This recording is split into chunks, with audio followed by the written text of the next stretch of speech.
Mixing master Suman Kumar संगम विप्रोम। प्रेम से बोली छठ मैया की जय। प्रेम से बोली छठ मैया की जय।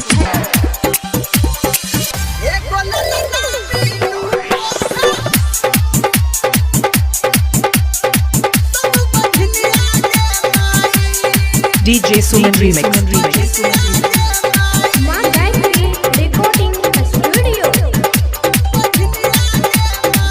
मारताना ई जमाना नन गोतनिया के माई। मारताना ई जमाना नन गोतनिया के माई। एगो ललना एगो ललना एगो ललना बिनु कहे सब बधनिया के माई। एगो ललना बिनु कहे सब बधनिया गे माई। मारताना ई जमाना नन गोतनिया गे माई।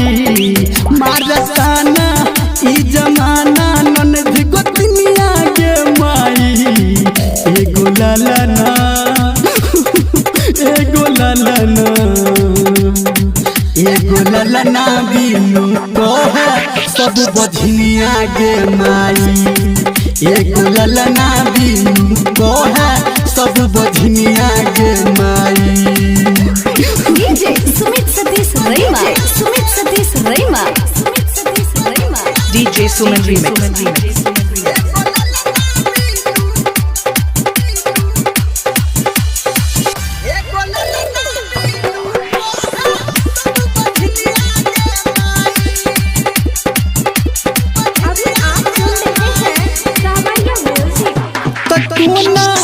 कोना के माँ हम जीवी देख करा के करा जोहरी या के पीवी। कोना के माँ हम जीवी देख करा के करा जोहरी या के पीवी। आप बुझन कियो हमरा नभ दुनिया के माई। आप बुझन कियो हमरा नभ दुनिया के माई। एगो ललना एगो ललना गे माई। एगो ललना बिनु कहे सब बधनिया गे माई। एगो ललना बिनु कहे सब बधनिया गे माई। डीजे सुमित सतीश रैमा। डीजे सुमन रीमिक्स।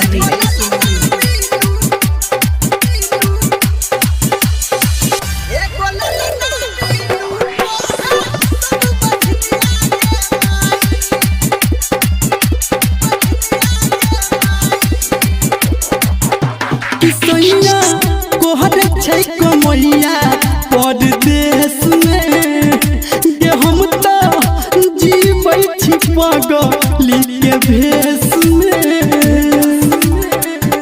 किसैया कोहर छै कमैया परदेश में कि हम तो जीबै छी पगली के भेष में।